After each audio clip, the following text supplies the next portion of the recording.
What's going on, guys? Welcome back to a brand new video, and we're here talking about the esports boxing club career mode, and more specifically what I'd like to see in it. I'd just like to say real quick, thank you for the huge amount of support on the video that I done with small features I'd like to see, and where I just listed a few little things that I'd like to see in the game.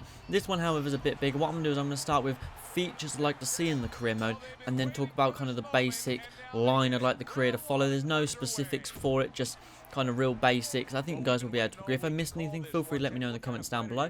And yeah, let's just start off with these features. There's like 9 or 10 things to go through here, but they're real quick. And then we're going to start, like I said, with the basic line of how I think the career should go, and how I think it would be the most engaging as a player, and to offer the most replayability as well. I will also start by saying that this is in no particular order, and some of the stuff they have already said is going to be in the game. I'm just covering it all just to make sure we cover all grounds. So we're going to start first of all with weight cuts. I want the weight cut to be at least realistic. There'll be two different types when it comes. I'm going to be talking about the different levels of boxing throughout. Mainly we're going to cover white collar, amateur and professional. In the white collar world, the weight cutting is not as serious. As long as you don't outweigh each other by about 20 kilos, it's quite easy going. So if you were to do a white collar start, if that is going to be in the game, then that weight cut wouldn't be that difficult. You just kind of have to walk in how you are. That's how I done it when I fought in real life. I just kind of walked in, kept my weight around 60 kgs, and it was relatively easy because I weighed about 59 anyways. So it worked out quite well for me. Then when it comes to the pros and amateurs, they are very strict, obviously, because in the amateurs you do have specific weight classes, same as the professionals. You have specific weight classes, and you have to adhere to them rules at all time. I think they need to be very strict, and I think the part of the realism would make it, you can't be a 6'9" lightweight and expect to make that weight. I think that'd be physically impossible unless you're really skinny, but then you're not going to have much muscle and you'd be a terrible boxer. So, you're not going to be able to make a 6'9" bantamweight and cut down to that way. Your fighter would literally die. So I think they need to make sure that in the career the weight cutting is relatively serious, and I'll get onto it shortly. But if you're starting to struggle missing weight, that's one of the features in as well. A short one is just for pro fights. I like to see at least weigh-in, so I know what my opponent weighs. I think that'd be quite realistic. Stand on the scales, and you get a final weight. Your fighter can weigh in throughout the fight camp, and you can keep up to date with your weight. And then for a final, your fighter weighs in, has the photos taken. I think that'd be really cool, especially for a content creation type of side of things, because you'd be able to make some really good photos, some thumbnails, things like that. And move on to another one that was spoken about by MMA Striker. He said injuries, which obviously they have mentioned before. Injuries and weight cut is two things they have already mentioned. And with injury, I'd like real injuries, pulled muscles, strains, breaks, spasms, etc. Things like that. With muscle strains, they can take a few hours to fix. You go to you get a sports massage. You might need acupuncture, things like that.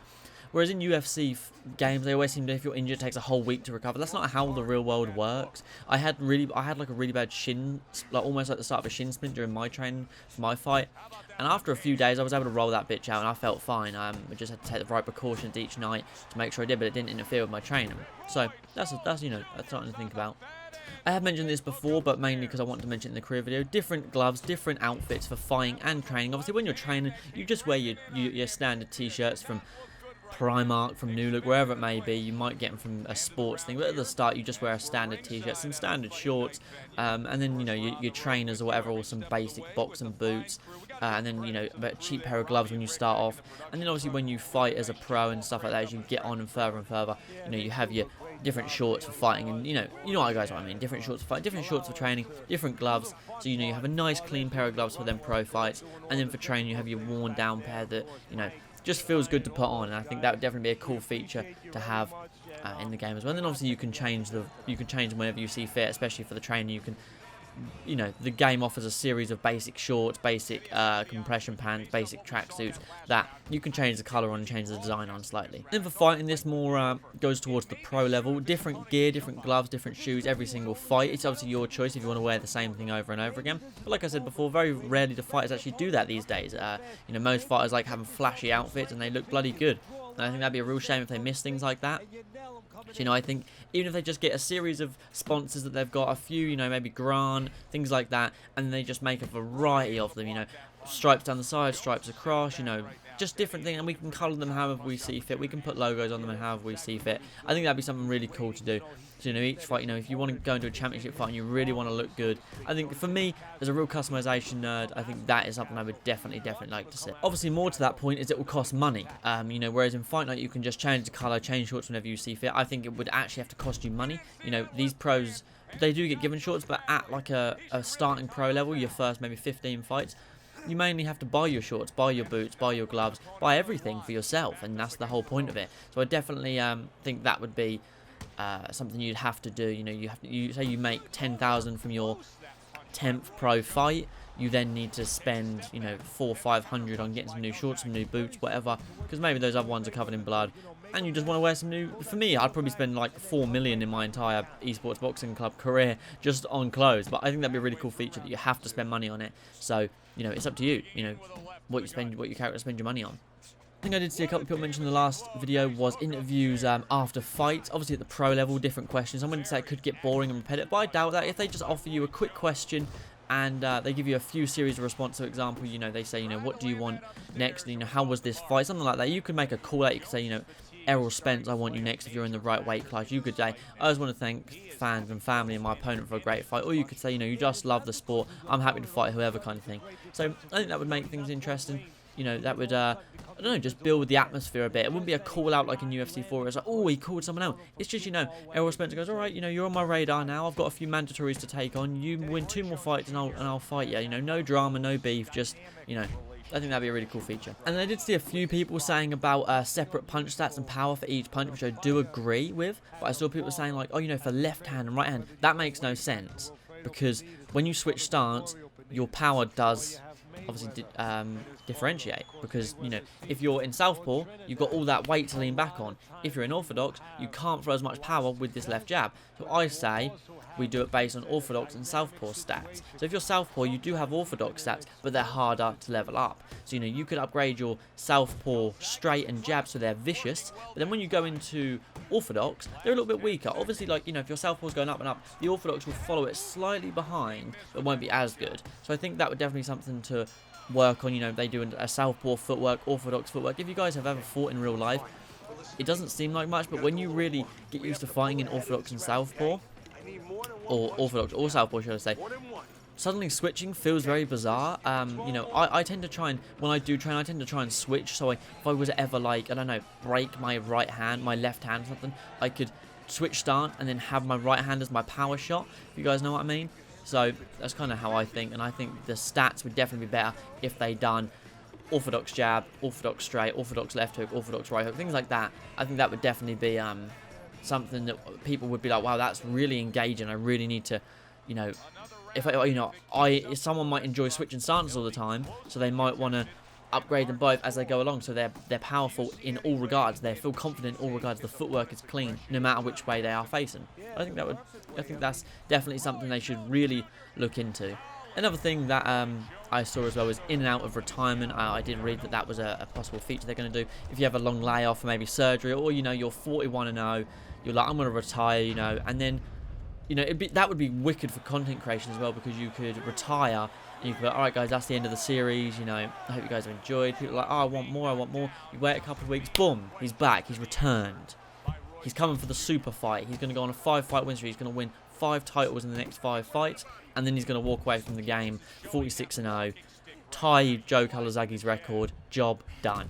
You know, I think that would be really cool. I suppose if you're just playing, I don't know if the in and out of retirement thing would serve any purpose. I don't think, like, you would get better in retirement. I don't think you'd make more money in retirement. I just think for pure content purposes, I think that would be a really sick feature. Obviously, then we have a given, which is short notice fights. But I feel like for these ones, it's like UFC focus so much on fans. Like, if you take a short notice fight, the fans suddenly want to suck you off. I don't see the point in that. I will mention soon about the fan base. I think the fan is a good point, and it does help people grow in the boxing world and in combat sports world in general. But I think, you know, if they do short notice fights, it's like taking a short notice underdog fight. You know, so it's like, you know, you have a short notice offer, and it's like, okay, little fan gains. Some fans will go, well, you know, Studdy took that fight on short notice, fair play to him. But it could be for the #1 contender slot, and that really projects your career up. You end up making a shit ton of money. You're then fighting for the title, whereas beforehand, if you had rejected that fight, you had to fight 6 or 7 more times, risking injuries, risking, you know, losing especially. So I think you know, short notice fights will be a thing. But I think they don't just need to have a fan base as a money base. I think it needs to be like, okay, this is a short notice fight for a #1 contender slot. You know, you see the #1 contender fighter has failed. Someone's still ready. You can choose. All right, I'm gonna go. And if you say I don't want to fight him, there's no like, oh, you lose fans, you're a pussy. people don't know. You've just called, you know, the IBF and you've gone, listen, I'm not going to take that fight. You know, that's not worth it. I haven't trained. You know, we're 1 week out and this guy's a monster. I'm not taking that fight. So, you know, I think that would be good. I don't want them to focus the whole career on fans. Then we go on to back, like we said before, about the weigh-ins and the weight cuts and stuff. Move weight when you like. If you're at lightweight, for example, and the weight cut's really hard and you'll feel like your fight is becoming depleted, you can just say, nah. You can go, I'm done in this division. It's like, well, no, you're close to the title. No, it's too difficult to cut weight. My fighter is depleted. You know, he's slow going in some of these fights.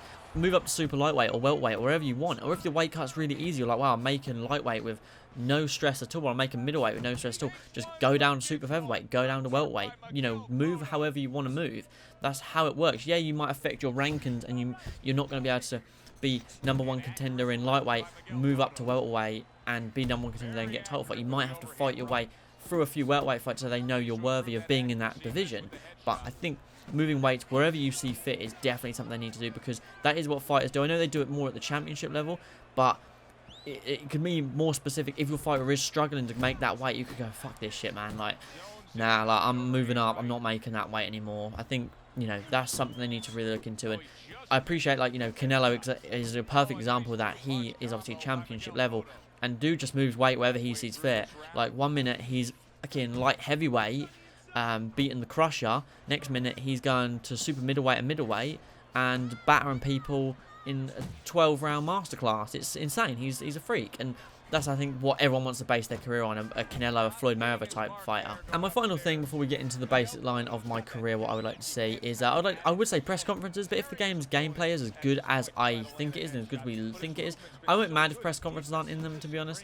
That feels like I feel like we want that in the UFC so much because the press conferences are viewed more in the UFC than they are in boxing. But it's because we're also desperate just to have something interesting in UFC games. Whereas I think this game itself is going to be so interesting, I don't think many of us will be that bothered. It would be cool. Maybe a few questions between the two of you, a face-off, and that's about it. And then my last point is just face-offs would be cool. At the weigh-in, you have a face-off. You know, you can just kind of stand there, mean mug, and you know, you might have a bit of beef. The person might push you. You might be like, well, okay, you know, now there's a bit of fucking drama behind it. All right. And now we're going to move on to the basic line of the career I'd like to follow. So obviously, you know, all these points will be able to spread off in whichever direction. This is just the basic line I think would be a really cool, immersive career for you to follow. So to start off, you know nothing about boxing, or, you know, obviously we do as players. Your fighter knows very little. He's not a complete spaz. He knows how to throw a punch. Everyone's born knows how to throw a punch, pretty much. So you start off, you learn the craft. It's like a tutorial in a sense, you know, get us used to the game. You can choose to skip the tutorial and you can just jump straight in. But obviously then, you always have the offer to, you know, do you want to focus on, because it's a video game, so they have to choose things. Do you want to focus on speed, do you want to focus on power?